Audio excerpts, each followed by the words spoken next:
I mean, is Cooper Rush worth 2.5 points? I would hope Quinn Ewers put up a decent stat line against Arizona State. If he didn't, we have a real problem. You can say the same thing about Creighton. Okay, they had the one good game against Kansas at home.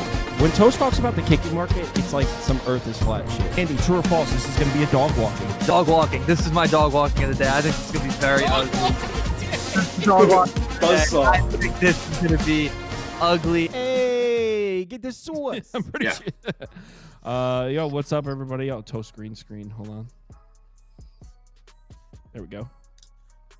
All right, what's up, everybody? Hope you all had a nice Tuesday. I placed 5 bets. I won 2, I lost 2, and I pushed 1. Pushed that Dodgers Reds under at 9. So I actually just lost a little bit of vig. Pretty much a break-even day for me. But the lead story, once again, the Milwaukee Brewers, and Trevor's starting to chirp. He said, has anyone heard or checked on Spoon this week? First ever Hell in a Cell match. ChatGPT just butchered Trevor's face. Look at his face. Butchered it. And TV Jones wearing the same disgusting Brewers jersey that hasn't been washed since... Oh, my God. I couldn't even imagine. 3 weeks ago. 3 weeks. Disgusting. Oh. I literally only wear it for the show just to piss people off. That was awesome. So we got 15 games on Wednesday. Obviously, it's Wednesday, so there's going to be some getaway days, some getaway games. We got some daytime baseball here. Few games we still don't have lines. Oh, looks like they're opening now. All right, so maybe we can talk about those games. The Boston, Minnesota, looks like Zebby Matthews is going to pitch. We got lines opening up. Washington, Houston, we got line. Okay, so we have something to talk about for those games. But anyway, we'll start with Toronto, Baltimore, and we definitely have a line here. This is an interesting one. Obviously, the Blue Jays have dropped 3 straight to this Orioles team. And at first glance here, you'd expect it to be 4 straight. Dean Kramer has been excellent. Pitching at home at Camden, where he always seems to pitch well, and that dates back to before he was pitching well. That dates back to when he was a fade. He was always more reliable at home in this ballpark. The Orioles, Adley Rutschman's back in the lineup. They seem to be hitting. I believe they're one of the best home lineups in baseball recently, if not the best. So in a ballpark where they seem to hit better, Dean Kramer on the mound. All signs point to Baltimore might take the 4th. You're not supposed to say. I have a feeling that Kramer's going to get hit up here and Toronto avoids the sweep. Also, don't love the Orioles bullpen situation. I think I have it marked here. I'll pull it up on the screen for those of you that are curious to take a look. So here, whoops, that's the weather. All right, here we go. So Cano has gone 2 of the last 3. He only threw 6 pitches. He'll be available, but not what you love to see. Kittredge has gone 2 of the last 3. He threw 17 pitches tonight. Aiken threw 17 pitches, and he's coming off the IL. Not sure if they'll use him on back-to-back days. Remember, Bautista's on the IL, and what's his name? Dominguez isn't even on the team anymore. He pitches for Toronto. He actually struck 2 batters out. I've never seen this before. For those of you that don't know what happened, they traded this guy in between games. So he literally played the first game for Baltimore, switched uniforms, went to the other team, came in for Toronto, and struck out a couple Orioles. I've never seen anything like that. It's like straight out of Moneyball when they trade for Ricardo Rincon. He's like, tell him to come over. I don't want him pitching against me. Dude, that's in between the doubleheader. They traded one of the guys to the other team. Literally just changed locker rooms, then came into the game and struck a couple batters out. So late innings advantage definitely goes to Toronto. I lean towards the Blue Jays here at this price. I kind of think maybe a little bit of recency bias here. We're forgetting that Toronto was the hottest lineup in baseball for weeks. Just a couple days. Seems like we forgot. I didn't bet this one, but a Toronto or pass for me. Toast. I bet over 9.5. I paid -120 for it. I agree with you. I think Kramer can get hit up a little bit. He's faced the last 2 times that he's faced this Toronto team, albeit it was on the road. He's got absolutely destroyed for 5 runs each time. So he did pitch well against them way back in the day, but that doesn't really matter to me. I still, like Kyle said, this Toronto offense is still number 1 versus right-handed pitching, number 1 on the road over the last 14 days, 30 days. It doesn't really matter. They've been absolutely killing everybody. They've already seen him once this year already, which again only helps. He touched on the bullpen situation for Baltimore as well. And then as far as Berrios is concerned, I mean, and Kyle touched on it as well. Orioles, a full season, top 5 offense at home over the last 30 days, the number 1 offense at home versus right-handed pitching, top 10 in both of those categories as well. So it's just really hard for me to believe that Berrios isn't going to get hit up versus a whole bunch of lefties in that lineup when he really struggles versus lefty bats. A 1.52 whip, 425 xFIP. I mean, it's been really, really bad. So that's Holiday, Henderson, O'Hearn, Rutschman, like you talked about, Kowser, Mullins. So I think that there's runs for both of these teams coming tomorrow, not to mention the fact that there's weather that I'm sure Trevor will talk about it because he usually does, but it's 93 degrees and weather blowing out. So, yeah, fantastic weather. Is that true? TV Jones, 93 degrees? Yeah, we got 96 at first pitch. End of the game is going to be 99. It's going to feel like 103 and 105. With the humidity in this game. The wind, a little bit of a stretch. It's just gusting out about 2-3 miles an hour. But regardless, it's going to be 100 degrees out tomorrow. Berrios, I mean, you look at Baltimore, they're projected to have, I believe that's 5 lefties and then Rutschman switch hits, so that could be 6. Berrios versus lefties, his last 60 plate appearances, he's got a 45% hard hit percentage, of 452 xFIP. Chase is down. His K percentage is down. His walk percentage is high. I mean, I think he's going to give up runs. I mean, Baltimore has looked really good, and not to mention bullpen issues for both teams here. Kramer, I'm with you. I think he gets hit up too. If I had to pick a side, it would be Toronto, but I like the over in this one. I think we get another game 1-esque type of game, maybe not an absolute ass whipping of 16-4, but I think we're both going to see both teams get at least 5 runs in this one. You can still get a juice 9.5. You're going to have to pay minus 120, minus 125 for it, for those of you that wanted to jump on that with these guys. Let's move on to the next game, which is Boston, Minnesota, and we do have a line open on FanDuel only. Looks like the Red Sox are currently priced at plus 112, Minnesota minus 132 with Zebby Matthews on the mound. I didn't look at the game because this line just opened minutes ago. So Red Sox plus 112. Toast, do you have any thoughts on Bayo against Zebby Matthews here? It would only be the Red Sox at plus money. I mean, it's not that Zebby Matthews has been bad or anything like that. I mean, over his last 3 games, he pitched against Washington at home. Went 6 innings, didn't give up a run. He got destroyed in Colorado, and then he actually pitched really well on the road in Sacramento as well. So he's actually been pretty decent his last couple of times out. So I still just think that this Twins team isn't that good. I kind of got caught today betting them, and they kind of got destroyed. And I just think that this Boston offense is just kind of better, and Brian Bayo has been really, really good for them. So I know that there's definitely question marks in that Boston bullpen, but I still think if you're getting plus money with Boston, that's the only way I would look. Yeah, the Boston bullpen is definitely a little bit of a situation here. Yeah. I'll bring it up on the screen so you guys could see it. Now, it's kind of tough because you got coming off the IL here. Kind of tough to predict what we'll see, but Chapman threw only 3 pitches tonight, if Charles marked that correctly. But he pitched on Saturday and Sunday, wasn't available on Monday. So Chapman came back. I thought he was supposed to miss multiple days. He only missed 1 day. I guess. Yeah, they had. This is also and I'm dead serious. You're gonna laugh, but they had the flight from hell that all these guys in the bullpen got like sick or ill or some BS. I don't know. This is kind of a serious situation for Boston late here. I can't bet on the Red Sox with that, but I'm not exactly. really. That's what I'm saying. That's why I think you're getting plus money. But I also don't know if this Twins lineup is going to be the one to punish them. What about an under 8.5? Zebby Matthews has been pretty solid, like you said. I'm not 100% sold on this Boston lineup. They're still a bottom 5 lineup in the last 2 weeks. Zebby Matthews' game logs look pretty good here. Bring them up on the screen. I was going to say maybe a first 5 under 4.5 if you can get that at a decent price whenever it drops, and then you don't have to worry about the bullpens late. Last time Zebby Matthews pitched was at home in this ballpark, 6 shutout, just 2 hits in the game. He got hit up in Coors Field, but it's Coors Field. Before that, went into the Little League Park against the A's, pitched a decent game.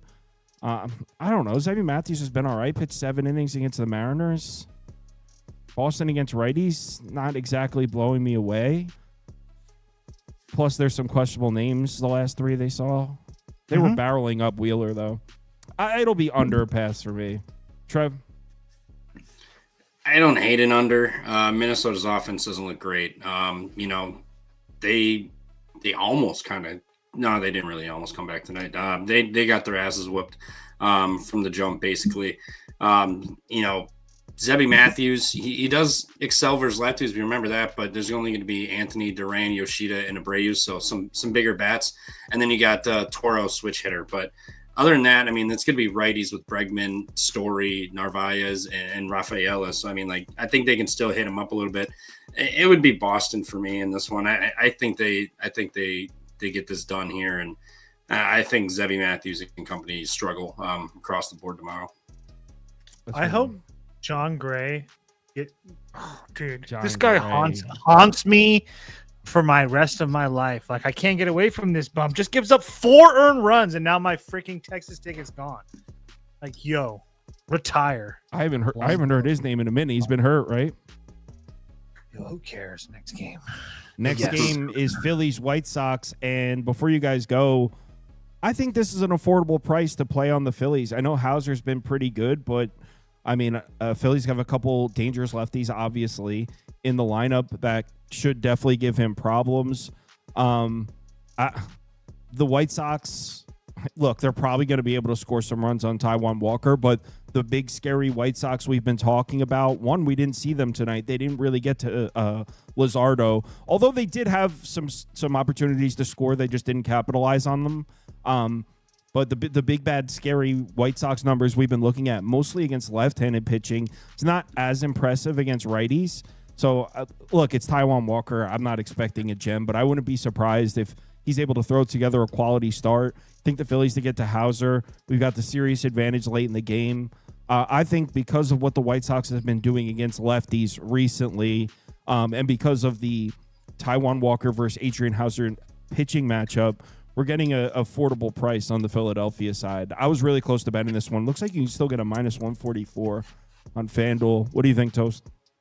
I played over 8.5 personally. I think that this is a terrible, terrible matchup for Adrian Hauser. You touched on it. I mean, a 479 xFIP, 156 whip versus lefties. I mean, the big boppers, Schwarber, Harper, Marsh, Kepler, Stott. I mean, I really think it's going to be hard for him to navigate this lineup, not to mention the fact that this Phillies offense is starting to really pick up here, especially versus right-handed pitching. I mean, they're a top 10 offense in general in baseball right now, but versus right-handed pitching as well. And on the road, which has been a problem for them for a while over the last month, they're again another top 10 lineup in baseball. So I have a feeling they continue to score runs. I know that they didn't score runs the first night of this series, but they obviously did today. I know their home runs helped. And then as far as Taijuan Walker is concerned, just the second half Taijuan Walker fade for me. I don't really love the White Sox, like Kyle talked about, versus right-handed pitching, but they haven't been anemic versus right-handed pitching. On top of that,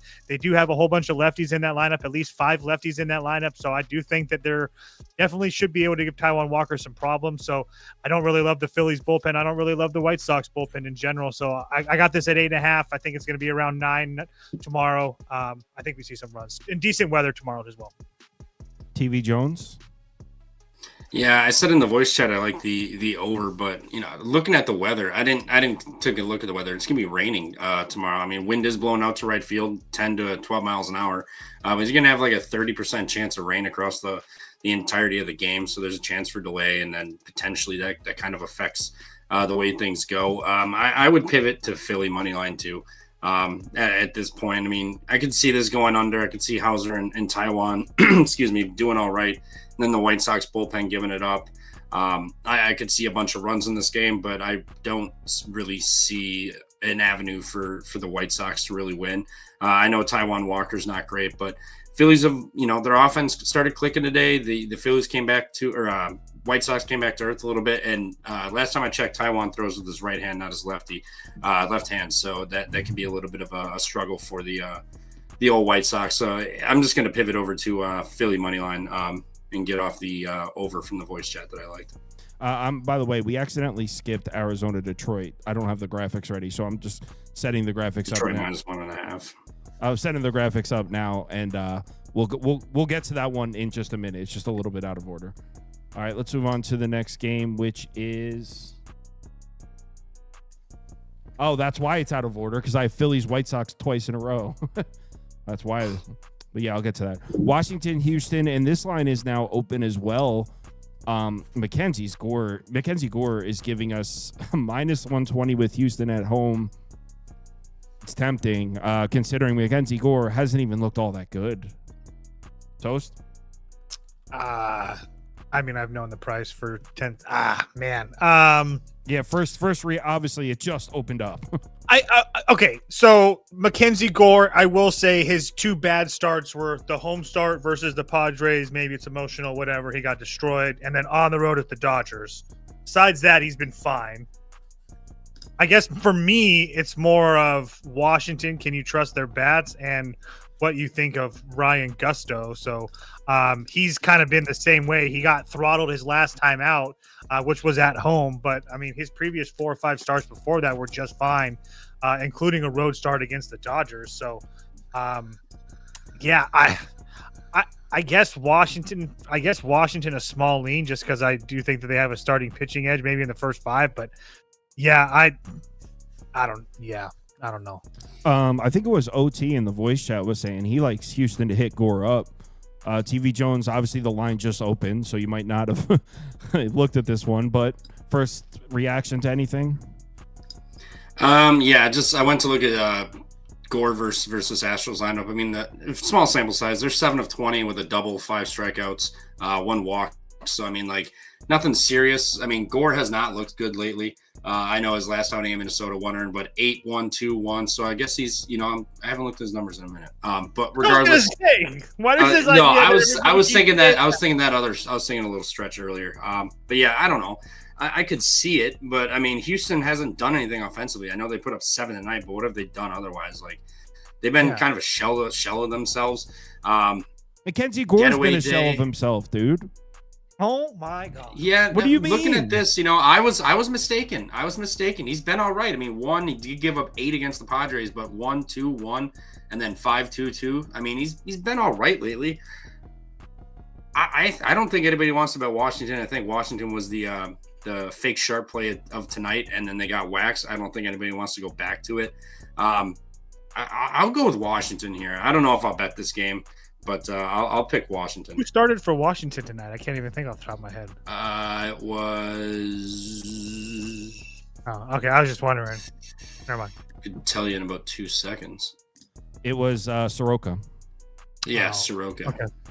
He looked good for about 3 or 4 innings. All right, I have the graphics ready for 1 second. Let me load. Not to mention Astros head to Boston next. Little revenge game with Mr. Bregman. All right, I thought I had hold on. I think I have to reload the graphics because I did it mid-show. Usually, 1 second. It's like the Astros used all their energy to beat Seattle, and then Arizona's just dead, and now they just can't win. Crazy. We're in. All right, Arizona, Detroit, and this is an important one because I have a bet in it. Tigers up.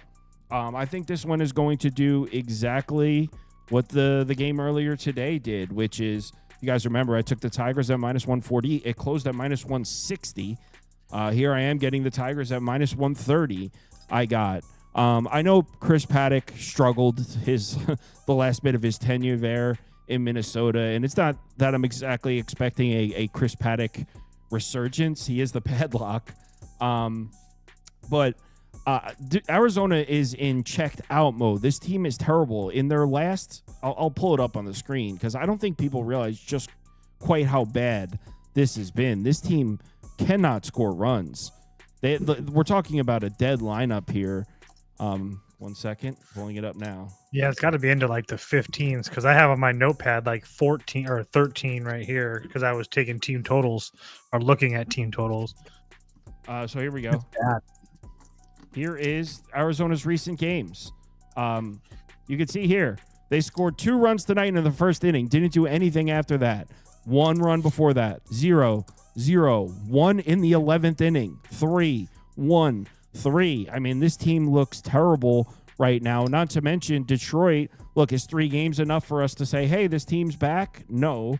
But in the last 3 games, they've won 3 in a row, and they've scored 27 runs in those 3. So minus 130 seems super affordable. Remember, if we take a step back and kind of blend that little Tiger slump in with the rest of the season. This is still one of the best home lineups in baseball, one of the best home teams in baseball this year. Kerry Carpenter's back in the lineup, so maybe he was exactly what the Tigers needed to get back on track. Ryan Nelson's been very good, but I don't know how you don't play the Tigers at -130. I bet this one. You can go TV Jones. It's a pure pass for me. I still am on the do not lay juice with the Tigers train, and I'm definitely not laying it with Chris Paddock. So I know that Arizona is terrible, but Arizona has a significant starting pitching advantage, and it's not even close. It's like planets away from each other. So, yeah, it would. You can put up Arizona for me. There's no chance in hell I bet this game, but it would only be Arizona for me. TV Jones. Yeah, I bet Tigers -132. I'm gonna throw a little half unit on the run line +162 for Detroit. Basically rinse and repeat what Kyle said. Yes, Ryan Nelson's been good, but he's not going to pitch a full game. Detroit's offense has really come back to life after that Sunday game and against Toronto, and now you got a inept offense in Arizona. Yes, Ryan Nelson will probably be able to handle himself fairly well through 5 or so, but after that, it's going to be this bullpen. And we all know about this bullpen. It is absolutely disgusting. So I laid the juice for with Detroit, and then I'm throwing a half unit on the -1.5 +160 with the Tigers. Next. All right, where did we leave off here? We did this one. Cubs Brewers. All right. Oh. We already know what you're on, Trevor, but I mean, it's Go ahead. Someone else can start this time. You know, I'm same song and dance for me. You already know the deal. I didn't bet it. I have Brewers team total over 3.5 -113 or something like that. Circled. I have it on the sheet.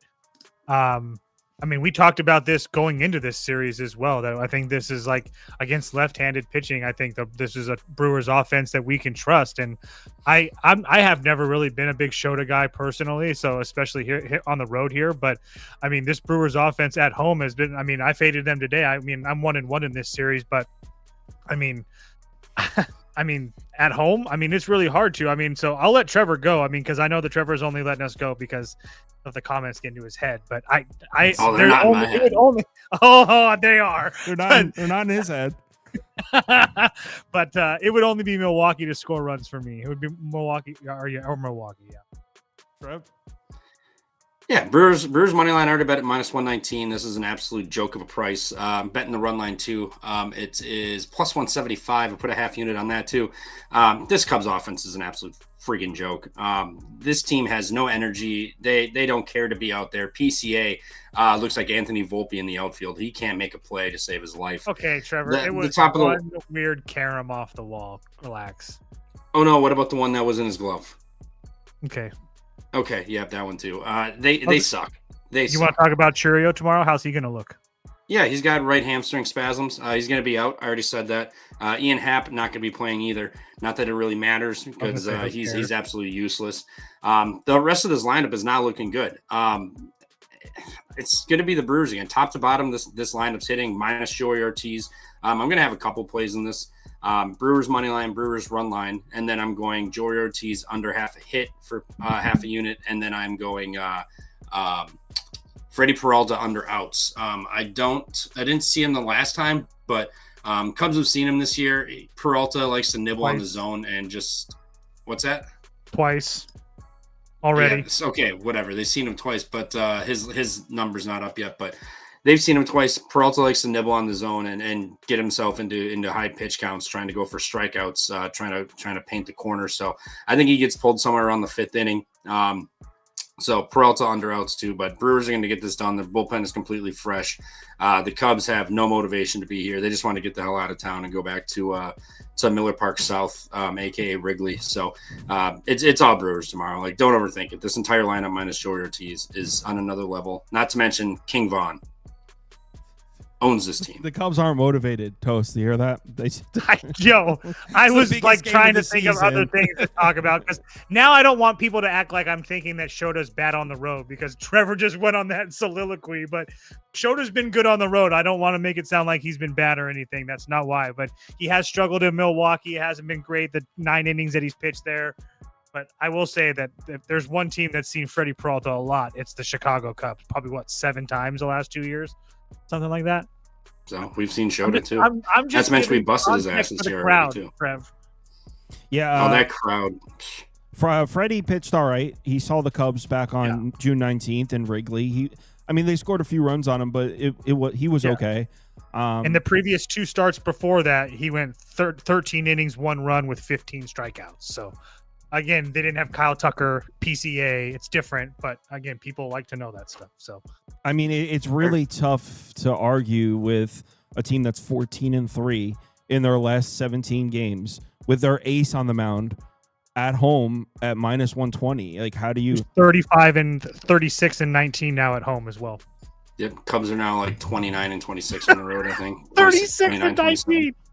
Yeah, it's tough to argue with that, especially because not really liking the way the Cubs bats are trending. They're dropping back. They're now below average against right-handed pitching in the last 14 days, and that's kind of been their bread and butter all year. That's one thing we can hang our hat on this year is the Cubs hit right-handed pitching. They haven't been. Can I add on that, because I watch the Cubs a lot because of my PCA interest as far as my futures and stuff. And if you look at their game logs, it doesn't look bad, like 4, 5, 6, 5, 4, 6, 4. And that's over like the last week or so. But keep in mind, they played the White Sox, which is like a bullpen that you can score 3 or 4 runs off with ease. It's not like they were scoring runs easy in that series either. So I just wanted to say that was a really good point by you, because I think this Cubs offense, all the numbers look good on the surface, and then you can even look at their game logs and see that they're scoring runs. But if you're really watching this every game, it's a struggle. Even in this series, the runs that they're scoring are kind of meaningless after the first 2. Wait a second. Spoon's saying there'll be more Cubs fans than Brewers fans at this game. Is that true? Yeah, because we're hardworking people and we actually have jobs. Chicago guys just flood up here, What? and they still show up to Miller Park and they still get their asses whooped. I mean, wait. I don't know, So that's true. There's more Cubs fans at these games than Brewers fans? during the day. Yeah, Oh my God, dude, your state sucks. we have jobs. We're hardworking people. Oh, you're hardworking. That's what They it don't is. work in Chicago? Is that what you're saying? Yeah, I no, they're a guess bunch not. of bums in Chicago. They got bunch of time to go to these bums. games during the day. I'll say under 2 aces on the mound. I have no idea, honestly. It would only be Brewers as far as the side, but I don't know. Yeah, everyone can keep laughing. I'll just keep cashing my tickets and we'll keep winning. I'm and not become the laughing best at team in you. I'm baseball. laughing at you. No, not you, not you. Who are you All Nobody these talking to? comments and stuff. It's hilarious. I get a kick out of it. Who's he talking to? Y'all can keep laughing. Me, those are like, All these comments are so hysterical. We get so sick of the Brewers talk. But guess what? We're the best I team in just glanced friggin' down baseball. and I see all the laughing emojis. Like, all right. Fine. We don't want you. We don't want you. Stay on that Cubs bullshit. Everyone can keep laughing. Braves, Royals in Kansas City. Shout out to Royals. Came through for me today, although they made me sweat a little bit at the end there. Dude, what was that? The 6th inning? I was like, there's no way this is happening. This isn't happening. Yeah. So it's Joey Wentz against Zerpa. Oh, so it's a bullpen day. I guess it's going to be a bullpen day on both sides. The line this is another one where the line wasn't open earlier. It's looking like we're getting the Royals at -126, the Braves at +108. I probably would have a similar stance on this one that I had. Like, why are we getting the Royals so cheap? I see why. The Yeah. Kansas City's bullpen's a little bit of a situation here. Estevez has gone. He threw 22 pitches tonight. He's also gone 3 of the last 4. I don't know if you'll see him. Urseg, 3 of the last 4. Oh, is it Keuchel? Yeah, it's Yep. Dallas Keuchel. Right. Oh my God, I forgot. It's about Joey Hell Wentz yeah. against Keuchel. Wow. I'll put a poll up. You guys want to talk about this game? No, I'd have to. No, because I mean, it would just be me trying to find some stuff on Dallas Keuchel, which it is what it is. I still think that if you can get Kansas City at a cheap price, it'd be worth it. I mean, Atlanta sucks, guys. I mean, they're really, really bad. So You hate to see it. you do. But anyway, it would only be Kansas City at a cheap price. What do you think, TV Jones? Yeah. The last time I saw Dallas Keuchel, he was gracing.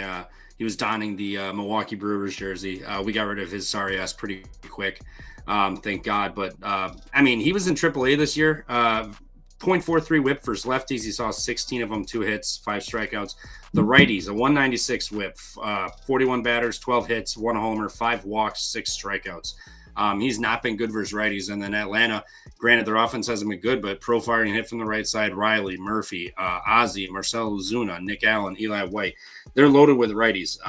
This would be Braves. Braves for me. Remember Braves Acuna on the 10-day IL? Yeah, I know. I don't care. Dallas Keuchel's an absolute bum. I do not care. You're right. You're right because Joey Wentz is a Cy Young candidate on the other side. I want to see KC consistently have some offense. I'm not saying Atlanta does, but Dallas Keuchel is a bum. He is a bum.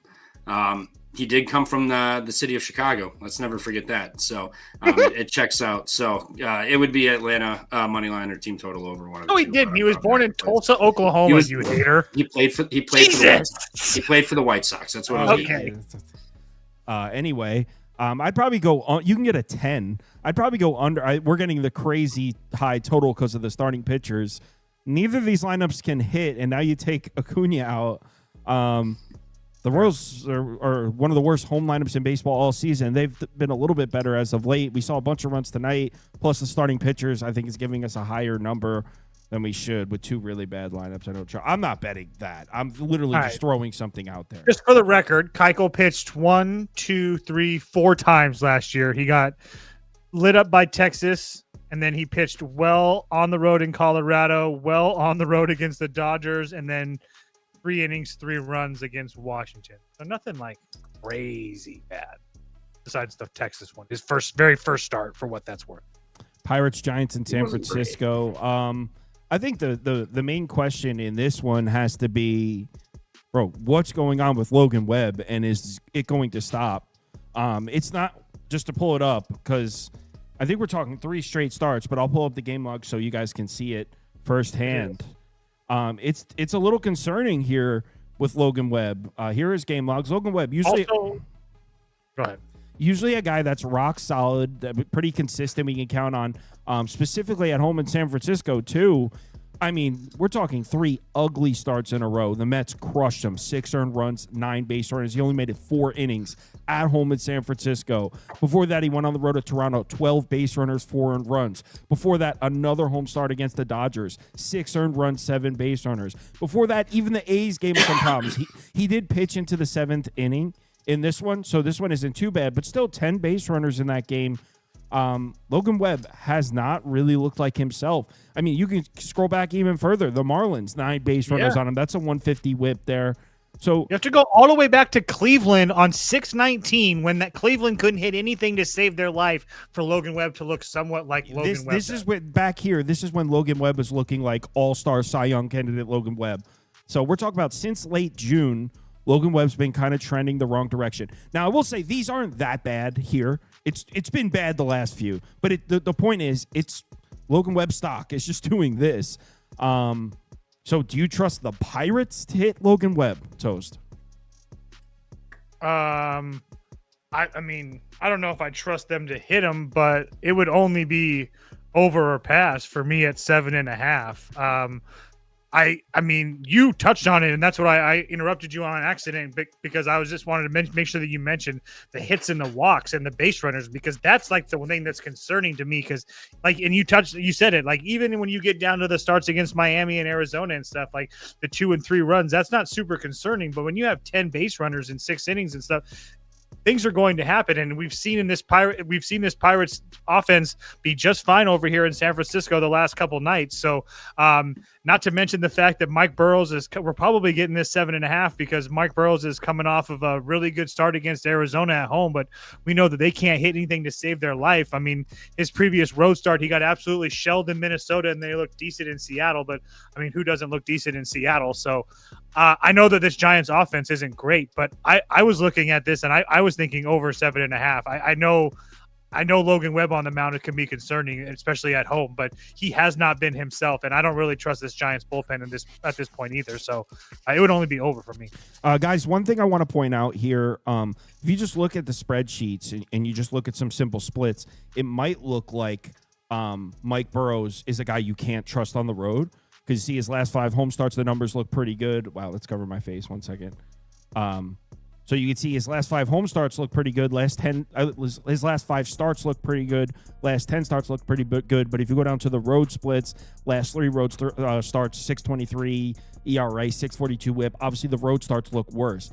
The reason I'm bringing this up is if you actually scroll down and look at the game logs here for Burrows, it's one terrible start in Minnesota that's skewing everything. If you take this one start out, he's actually been pretty rock solid and consistent.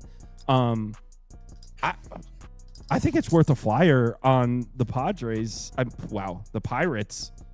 Honestly, what do you think, TV Jones? No way you can play that number. Plus 175 with the Giants. Oh, yeah. That was the thing. Like I said in the voice chat under, I hadn't really looked at this game. I just don't like betting day overs on San Francisco. It's just that park still, or I don't like betting day unders in that park. But I mean, the overs do come to fruition a little bit, and the Pirates have looked feisty the last couple weeks. Giants do not. They look horrible. Plus 175 is a really tempting price with Pittsburgh here. What's the run line for Pittsburgh sitting at? And while Trevor's getting that, just for the record, the Giants have lost 11 of their last 13 games. They are at MLB worst 14-25 since June 13th. There's no reason in hell they should be a minus 200 favorite to anybody. I'm not betting this. Are you, Trev? Probably not. I mean, I'll be completely honest. Probably not. If I do, it'd just be a little half unit, just little dart. But I don't know. Pirates have looked feisty. Giants have looked dead. Little dart, you said? Little dart. All right, let's get caught up on the voice chat here. Arizona, Detroit, everyone's on the Tigers except Charles, who's just trying to be different. It's a social disorder. I like that, Charles. I don't. Phillies on the road in Chicago. Looks like everyone likes the Phillies to score runs here. Phillies -1 or over across the board. Cubs, Brewers. Trevor says Brewers -4.5. I think he might have been joking. Somebody joked about that in the voice chat. They put it down about today's game, and they're like, it cashed. Spoons on the Cubs. Jacobs on the first 3 under there. No bets this one. And now we're caught up. Pirates team total over for OT. So, that's right. OT was talking about Logan Websman having problems with his sinker. So yeah, if you don't think his sinker's there, that's typically his main pitch. Asted's on the Pirates, Charles on the Pirates, Jacobs on the first 3 under, money marks on the Pirates run line or money line. This is the next one. Mets Padres. I had originally said that I would be backing whatever team doesn't have to use their high leverage arms tonight in the game that just ended, because both of these teams had bullpens that were in questionable situations, but the Padres ended up taking a comfortable lead there. So I think both bullpens should be fine, which kind of puts me back at square one in this one. Toast, what do you think? I just don't think at this point you can trust Pooh Darvish to save your life. So it would only be the Mets to score runs somehow, some way. So this game was still going on. So I don't know 100% the bullpen situation, but it would only be the Mets for me. I don't know if I don't know how much I trust Clay Holmes. But maybe it's just being a pessimistic Padres fan, but I just want to see this Padres offense be a little bit more consistent before I think that we can actually start betting on them to consistently score with our money. I mean, Elias Diaz has had a couple really good nights against this Mets team. I mean, and I know I joked about it prior to this, but I mean, the number was real. The Padres catchers this season had like a 17 WRC plus with runners in scoring position. So, I mean, the fact that he's ripping doubles and getting game tying hits and stuff like that on back-to-back nights is a little bit fugazi to say the least. So I know that we like to poke fun at Clay Holmes at certain times, but he really hasn't been terrible over his last 7 starts. So, I mean, he looked kind of bad against Cincinnati, 1 home start, and then bad against Baltimore, but decent starts against Atlanta, Milwaukee, San Francisco, Kansas City on the road as well. So I do think the Mets have a starting pitching advantage. I guess you can call the bullpens a wash because now the Mets are a little bit more healthy in the bullpen, but I think that you have a starting pitching advantage, and the lineups, everything's a wash, but so call it a starting pitching. It would only be the Mets for me. I still think the Mets are a little expensive. I'm not playing it. That I being kind of said, want I to don't play over, disagree. but I feel like it could be a sleepy. I don't want to play an over and then Darvish find it and it'd be like a shootout. All right. 8.5's a big number for Petco. For that stadium, I know. That's why. I mean, I think on paper the Mets should not have problems scoring runs on Darvish, but is Juan Soto going to play? He took a foul ball off the foot. They just said the X-rays are negative, so I guess he's day to day. I feel like the X-rays being negative wouldn't really tell us shit on whether he's going to play in this game, though. The X-rays being negative is good for Mets fans. He's not going to be out long, but I wouldn't be surprised if he sits out the remainder of this series, which is this game. What do you think, TV Jones? Yeah, I don't really think Soto does play. It's why we're getting a cheaper price on the Mets. But I don't think we're getting a cheaper price on the Mets. I still think this is too expensive. Against Pooh Darvish, though, I mean, he's been horrible. He's been really bad. I mean, it made me wonder too because he's been really, really bad. Like, I tried to give him a little bit of credit going into St. Louis, and he was destroyed. Yeah, it would be Mets for me. I mean, even without Soto, I think Clay Holmes is far better than Pooh Darvish, obviously. And if Darvish finds it, so be it. But it would be Mets or nothing for me. And going back to whoever was talking about Logan Webb's sinker, I mean, his batting average was up almost like 100 some points, and then his spin rate was down about 100 the last 3 starts prior to the last one. It went up a little bit, but it has been teetering off. So I mean, there is that. If there's no Juan Soto, keep in mind that probably puts Marte in the lineup, who is a righty, which is better for you, Darvish. This is a guy, in case you're not familiar with Darvish's splits, this is a guy you don't really trust to get lefties out. So if you replace Juan Soto, one of the most dangerous lefties in the NL, with Starling Marte, a far less dangerous righty, that certainly tilts the scales towards Darvish pitching well. I mean, his pitch mix, slider, sinker, curveball, his most frequent pitches, the Mets have not been hitting any of those. I don't know. I kind of lean the other way. I wouldn't be surprised if Darvish pitches well. I kind of lean towards Padres or under.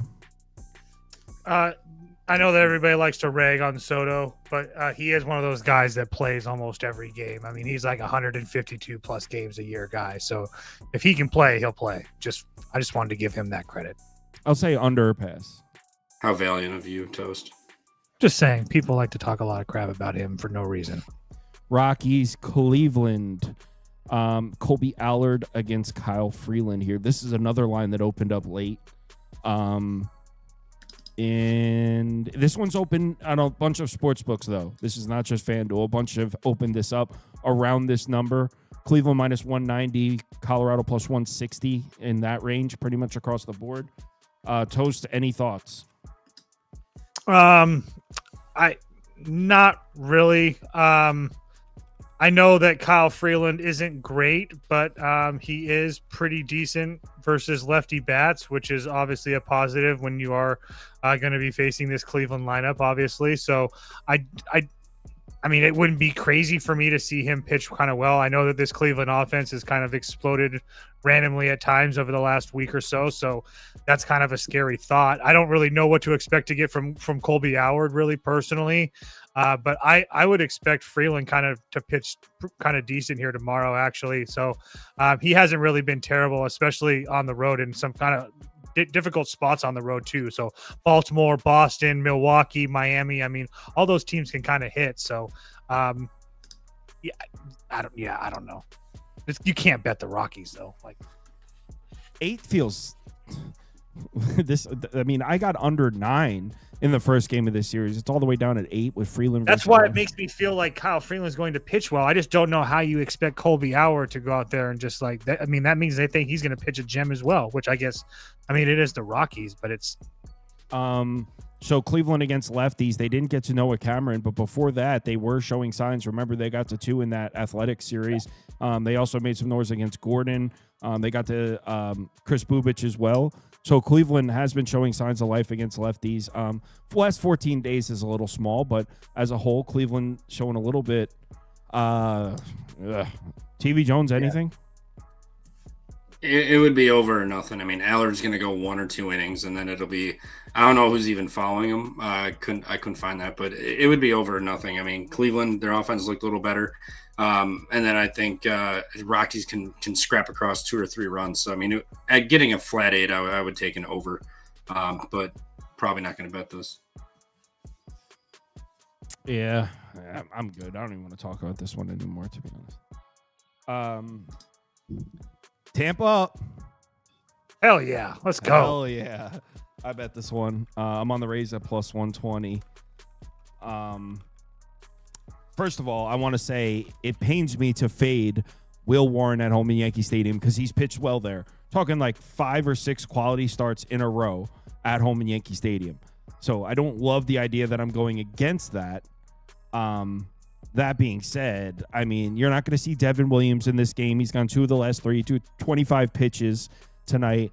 The rest of the arms in that Yankees bullpen, obviously, I think we can all join hands and agree.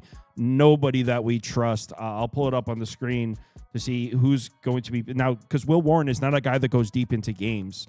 So I think Will Warren will give you 5 solid innings, but after that, you're going to see Luke Weaver at some point, Tim Hill, Ian Hamilton. You guys have, if you've been following baseball, you know the Yankees bullpen hasn't been very good. So without Devin Williams, huge advantage towards Tampa in the late innings. Also, Littell, I mean, he's been pretty solid across the board. And, man, I don't trust this Yankees lineup without Judge. I know they put up a big number tonight, but this is not a lineup I trust without Aaron Judge. In fact, in the last 2 weeks, the Yankees have dropped into just about the bottom 10 in overall WRC+. So I think it pains me to say it, because I don't think this Rays lineup is very good, especially in their current state. But I think Tampa might have the bats probably about even. I have the starting pitching advantage and the bullpen advantage, and I got a plus 120. I am on Tampa. Toast, sounds like you're with me. Yeah, I couldn't agree more. Not to mention I mean, I've been on the Littell train for a while now. I mean, I've said this all year. He continues to go out there and give you 6 to 7 innings baseball of essentially 2 or 3 run baseball, and he has a decent history of pitching against this Yankees team with Aaron Judge in the lineup. So with him out of it, only helps us. He's also pitched in Yankee Stadium earlier this year. It went 7 innings, only gave up 2 runs. And on top of that, and I don't think that Kyle mentioned this one as far as Will Warren is concerned, his splits versus lefties really struggles versus lefty bats.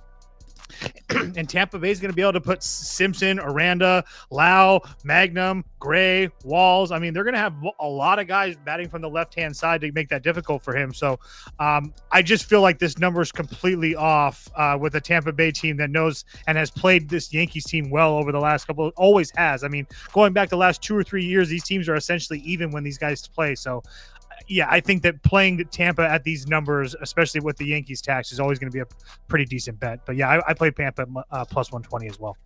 TV Jones. Yeah, Tampa for me too. Like Toast said, against lefties, I mean, Will Warren, second highest xFIP on the board tomorrow, 662. Minus 6.7 K to walk ratio, 6% swinging strike, a 14% whiff. I mean, a sub 70% first strike. 30% hard hit, but a 15% barrel. Like, he's giving up hard hit. And Tampa, they were hitting the ball hard tonight. They just couldn't get that run in. And then Mr. Joe Boyle giving up that 3-run shot to Bellinger on a 1-2 count with 2 outs was the deciding factor of this game. I think Littell will be fine. Very small sample size, very, very small. 14 or 19 plate appearances, but the Rays are 6 of 14 with a home run, 1 walk, or 1 strikeout and 3 walks. So, a lot of these guys do have hits. You have to go to Simpson's 0 for 2, Camaro's 0 for 1. Other than that, everybody else has hits, and then Aranda does have a home run off of them. So, I mean, and 2 walks. So Aranda's seen him well, and he's gotten on base.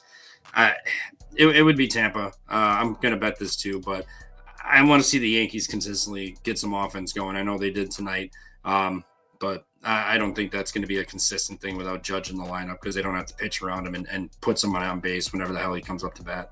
By the way, yeah, what Spoon said, I was waiting for TV Jones to finish. Brandon Lau is expected to be back in the lineup for the Rays. Now, Beautiful. Who knows? Another lefty. Who knows if he actually is? But his return date was today, and there was an article just a few hours ago saying he's expected to be back. Dodgers, Reds in Cincinnati. It says Sheehan in the graphic. It's going to be Ohtani and then Sheehan, I believe. I think they're going to try to stretch Ohtani a little bit further, maybe 4 innings instead of 3, like we got the last couple. I'm sure it depends on how many pitches he throws. I would imagine you're going to see Ohtani for 4 innings-ish and Sheehan for 4 innings-ish. I lean towards the Dodgers. I can't lay the big number, but I kind of think the Dodgers crush Nick Martinez personally. I'm considering the Dodgers at this number. Ohtani hasn't looked that bad throwing the ball either. Looks like he's starting to get more comfortable. What do you think, Toast? Yeah, this one's hard. You can put up the Reds for me. This isn't me trying to fade the Dodgers or anything. I just don't think I don't want to pay that price with Shohei. He'll pitch his 3 innings of probably 1-run baseball or whatever. He should be fine. It's just I don't really know what to expect from Emmett Sheehan. I mean, his road starts against Boston and San Francisco. The San Francisco one was good, but we know that team can't hit. And that was like when they really couldn't hit back in early July. And then as far as Boston is concerned, I mean, he gave up 2 runs in 5 innings. It wasn't anything special, but this Dodgers offense, I mean, I won with their team total over 4.5 today, but I mean, it took a lot to get there. So it really, really hasn't been impressive. And it's not that Nick Martinez has been facing a whole bunch of really good teams, but I mean, he got blown up by Miami. But besides that, I mean, he's been pitching pretty damn consistent. So, I just feel like this is a pretty big price with the Reds that are probably going to try to steal one at home during the day. It's kind of hot out there, obviously, so maybe I just don't really feel like I can lay this price with the Dodgers. So it would only be the Reds for me. I'm still not in love with the Dodgers bullpen personally, but do I actually play the Reds? No. What about TV Jones? Yeah, Dodgers first 5, -0.5, -120. I think Ohtani's gonna be fine. Like you said, he's been throwing a lot better. He's looked a lot better.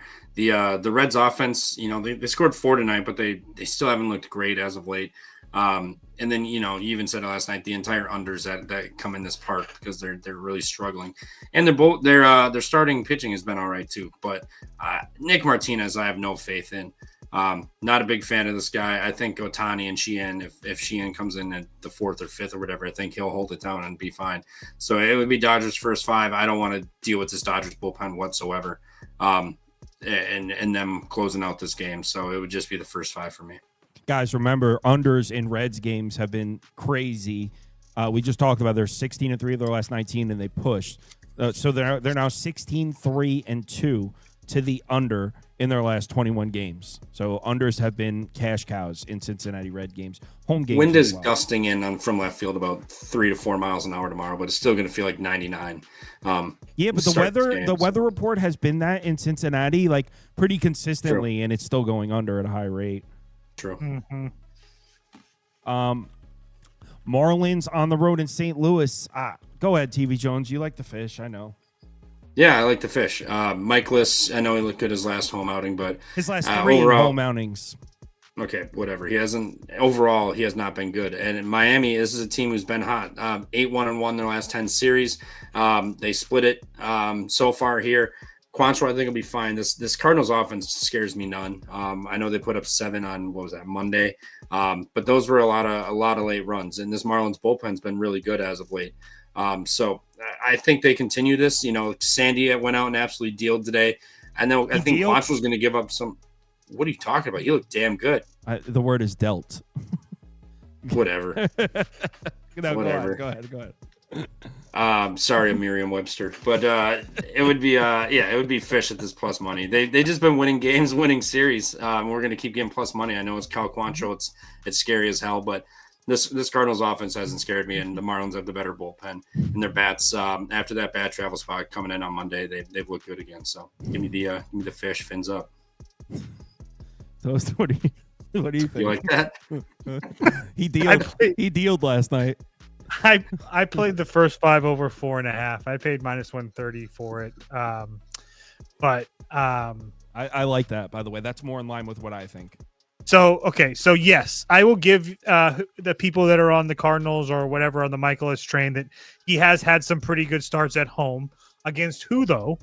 Padres, we know, can't hit. Washington can't hit. Cincinnati goes through runs where they definitely can't hit. Prior to that, he got absolutely destroyed by Baltimore and Toronto. Or, I'm sorry, Baltimore and Kansas City as well. So I guess maybe not destroyed by Kansas City, but I mean, 9 base runners in 6 innings and 3 runs. It really wasn't a pretty start. And we know that this Fish team can score on the road and versus right-handed pitching. Obviously not the last week or so, but seeing guys like Woodruff and Peralta and Randy Vasquez, I mean, that's not easy. It's not easy for everybody. Obviously, I'm kidding with the Vasquez part, but my point remains, this Fish offense, I do think that they can score some runs. And then as far as Quantrill's concerned, not like a full fade or not like a full buy on the Cardinals bats. I mean, they've been bad versus right-handed pitching and they haven't really been good at home, but he does really struggle with righty bats. And there's only going to be, I think, 2 or 3 lefty bats. I think 2 lefty bats in that Cardinals lineup. One of those lefty bats being Brendan Donovan, who can hit everybody. So I think all the righties can give Cal some trouble. It's going to be decent weather tomorrow as well. Yeah, I played first 5 over 4.5. I thought I did it in the spreadsheet. Sorry. If you did, you might. I looked around like 25 minutes before. You might have did it after I looked. But yeah, that's in line with what I think. I said over or pass, and I completely agree with everything Toast said. Did you touch on Quantrill versus the righties? Yeah, small, but yeah. So this is what I was looking at, and actually it was OT who was talking about it in the voice chat. But first of all, this is a thing. Michaelis has been pitching at home. In his last 3 home starts, a 1.15 ERA, 0.96 whip. It's crazy. I don't get it. I don't think it's going to continue, though. We'll start with Michaelis. So, yes, he's been very, very good in his last 3 home starts. You look at who was against the Padres, and remember, you rewind a week ago, the Padres were ice cold. It looks like they're starting to climb out of it now, but they were like one of the worst lineups in baseball for like a 3-week stretch. Before that, the Nats, they can't hit. And then before that was the Reds. And this was in late June when the Reds were in one of those slumps where they couldn't hit. So he's been pretty fortunate with his recent opponents at home. I don't think the Marlins really fit that description. This is a team that's been hitting right-handed pitching pretty consistently, although a little worried they're trending in the wrong direction, but still pretty solid. This has been a pretty solid road lineup for most of the year. So I think the Marlins can get to Michaelis. It's on the other side. Cal Quantrill, who, by the way, has been pitching pretty well. He's great against lefties, struggles against righties. There's a lot of right-handed bats in this Cardinals lineup. Here it is. So you got Donovan up top. This is the projected lineup for tomorrow. You got Donovan up top batting from the left-hand side. You got Burleson batting from the left-hand side. But other than that, righty, righty, righty, righty, righty, righty. This is a very righty-heavy lineup. So a guy with splits that look like this, I think the Cardinals can get to him. Not to mention the Marlins bullpen. If you check it out here, by the way, the Marlins bullpen has pitched well. But so is the Cardinals. Yeah, the Cardinals bullpen is rested, which I like that first 5 under look. I'd also lean over for the full game. First 5 over look, I'm sorry. I'd also leave over for the first full game. I also lean Cardinals. They're just a little pricey. Give me like a Cardinals minus 132 and I'm in. Can I get anything like that? Yeah. And keep in mind, the one night that Miami didn't score, they didn't have Stowers in the lineup, and he came back, and obviously he was fine. So definitely help. Rangers, Angels. I'm in on this one. Me too. Let's go. Nasty Nate. Okay, good. Cool. All right. I just didn't know. Nate the Great, been a pillar of consistency. Are you on the Rangers too, TV Jones? Yeah. Go ahead, Toast. We're on the same. No, you're good. No, you go. Go ahead. I just think I was on the Rangers tonight as well. I just think that they are playing much better baseball. Obviously, John Gray had different ideas. It's not so much a fade or anything of Soriano, but you're going to have the Rangers with essentially all their major bullpen arms rested, ready to go behind Nate Eovaldi, who, like Kyle said, who's just been essentially a pillar of consistency. Had one bad start against Seattle after missing a month where he went 3 innings and gave up 3 runs. But besides that, he's been essentially giving you 5 to 7 innings of 1-run baseball at max. So have the Angels been pretty decent versus righties at home? No. I mean, I know that we always think that this Angels lineup is really, really good, but if you look at righty starters, they got to Gilbert and DeGrom, but besides that, they weren't really getting a whole bunch of guys, and their numbers at home aren't really great. I just think that Nate can pitch really well here tomorrow, and I think that this Rangers team is much, much better than the Angels team. I know that the Angels have been playing better, and it's fun to play some of their team totals and some of their guys to hit home runs and stuff like that. But the Rangers are in the middle of a pennant race, essentially, or maybe not a pennant race, a divisional race, excuse me. And I think that these are the types of games that you have to win with Nate on the mound. So to get them at 130, I think this probably closes around 145 or so. I think that's a really good bet for the Rangers. Yeah, I completely agree. And Eovaldi's been rock solid. He had that one start when he was coming back from injury against Seattle. Other than that, this guy's been one of the most consistent starting pitchers in the league. The Angels have a bunch of righties in the lineup. He's got great numbers against righties. I think Eovaldi could pitch fine. And the Rangers bats, I don't really love the direction they're trending. But Jose Soriano always seems to struggle pitching at home.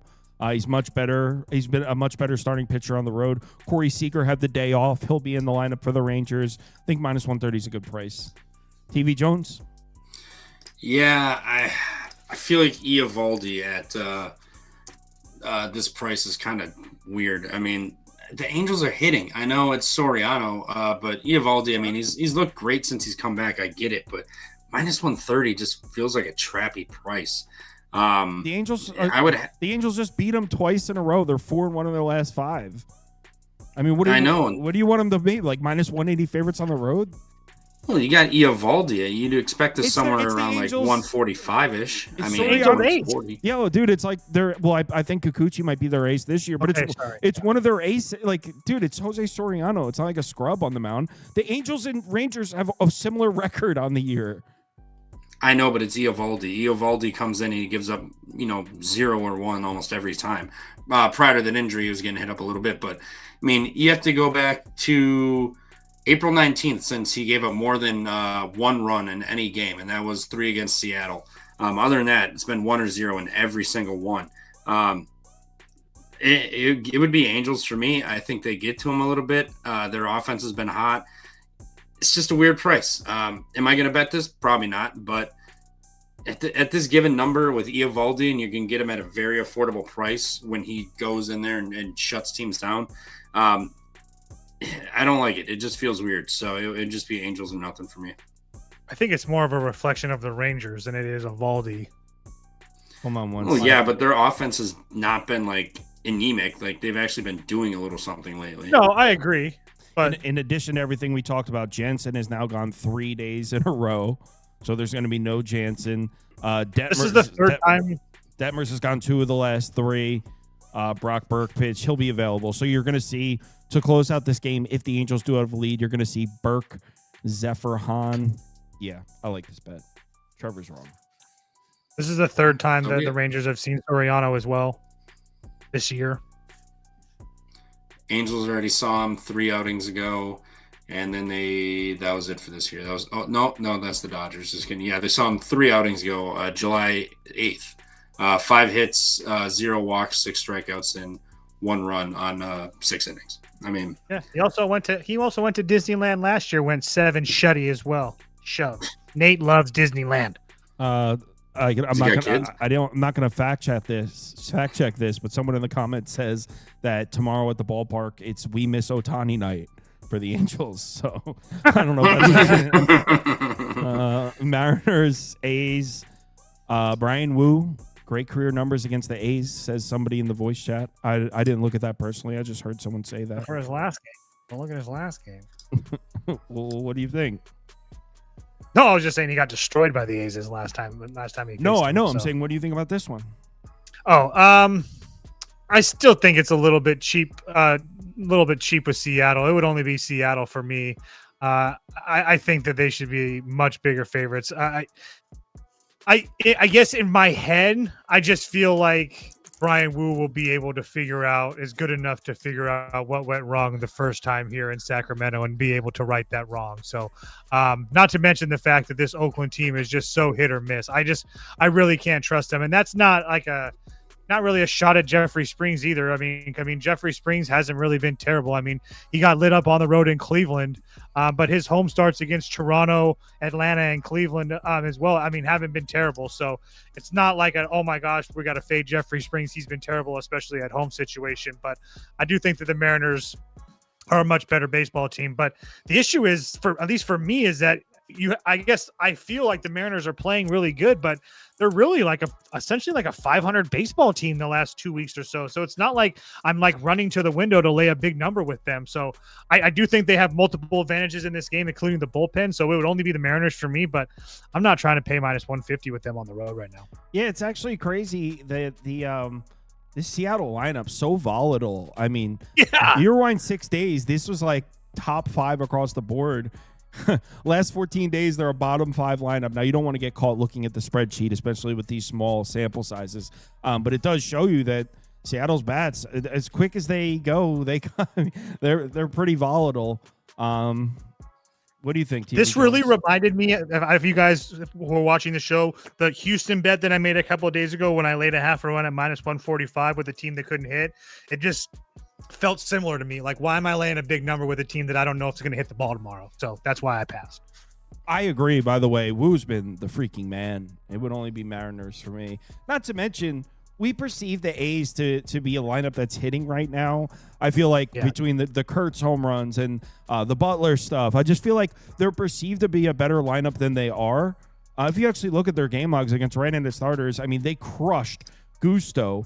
But don't you think that's skewing the numbers a little bit? You look at the numbers, they're like, oh, shit, this is a top 10 lineup in the last 2 weeks. I was going to say, take out their numbers in Houston in general, and they're a completely different team. Whatever it is in the last couple of years, this team plays well in Houston. But take out, I mean, I know that you can't do that, but they're not even this. It's ridiculous. I don't know what it is. Right. I mean, in the last 30 days, it's a top 5 lineup, top 10 lineup the last 2 weeks, top 10 against righties. Then you go look at the game logs, the right-handed pitchers against the A's, they smoked Gusto. Other than that, they're not getting to any of these guys. I mean, yes, it's DeGrom, but they didn't get to Jack Leiter. They didn't get to Gavin Williams. They didn't get to Hunter Brown. Okay, it's Hunter Brown. Didn't get to Castillo. I think this is very affordable with Seattle. I just want to glance at the A's bullpen situation. What do you think, TV Jones? Yeah, it would be Seattle for me too. I know Seattle's got a lot of righties. Jeff Springs has been fairly good his last 60 plate appearances versus righties. I mean, he's not getting absolutely demolished like you would expect, but lefties versus the Mariners, they've been getting runs. I mean, they got 3-2, 3-1, 4-4, 0-2, 1-2, 3-2, 0-4, 3 again. And then a lot of these games are getting multi-home run games. Like they've had two of the last 3 lefties they saw, including Kikuchi. They got 2 home runs. They got 3 off of Bailey Falter. Whoop-de-doo. 3 off of Mitchell Parker. But it's not like Jeff Springs is a guy who goes out there and just lights it up every time, especially in this park. Seattle had another 10 base runners tonight, only got 1 run, but they had a near 50% hard hit on everything. So, I mean, I think they come on, they just smoke Springs tomorrow. So it'd be a Seattle team total over anything like that. And also, I was just looking at this here. Check it out. The A's bullpen, they didn't use Mason Miller, and I'm assuming that's because I guess they would have used them if Seattle scored some runs and made it closer there towards the end. But they didn't use Mason Miller, and they used Newcomb, who's gone 2 in a row. They used Michael Kelly, who's gone 2 in a row, and they used Alvarado, who's gone two in a row. So they're only going to use Mason Miller, I would imagine, if they're winning. So who are the arms we're going to see late in this game after Springs? Justin Sterner, who, I mean, he earlier in the season was one of their better arms. He has not been that reliable as of late. Remember, there's no Holman. Also, I always forget Leclerc's on that team. He's been on the IL forever. But there's no Holman. So you're going to see Justin Turner, Jack Perkins, Ben Bowden. I don't even know who these guys are. So, yeah, I'm going to bet Seattle, actually. The 145 on Caesars? Yeah, I'm going to bet that. All right. Actually, let me bet it now, because if I don't bet it now, I'm going to forget. All right. The bullpen. I didn't even look at the A's bullpen, but that just... Yeah, the A's bullpen pushes me over. Minus 145 on Caesars is the best I can get. Minus 143 on Novig, for those of you that get down with exchanges. Sometimes you get some great prices on those. Mm-hmm. I don't use them because I feel like if I post an exchange number... If I post an exchange number in the Discord, it's like, what the hell, dude? No one else can get that. Yeah, what's the flip would be an exchange, right? Considered an exchange? It's something along those. Yeah, I had a little bit of fun on Flip. I mean, nothing. No, it's not that I don't use the, or wouldn't be. No, I know. I'm just saying it's different. It's just different. Yeah, you open yourself up to criticism. People will be like, "Oh, his record, he's posting," So, all right. So I just shared that I'm on the Mariners at -145. Guys, thanks for watching. Betting League stuff will be up in give me like 25 minutes. Be back tomorrow, the three of us. Or actually, I might ask Spoon to fill in for me so I can get some college football stuff done. So we'll see. Oh, I'd love Spoon to hop out. Yeah, let's do it. Get Kyle out of here. Yeah, maybe We and him should have made a bet before this series. That was a huge mess. You called out sick before the series started. You were in Idaho. I didn't call out sick. You were in Idaho. Iowa was on my way Same home. thing. I got back at like 11:15. Kyle said you were in Idaho. Same thing. Yeah. Iowa, Idaho, they're all the same. All right, everyone. Talk to you all tomorrow. Hit me up.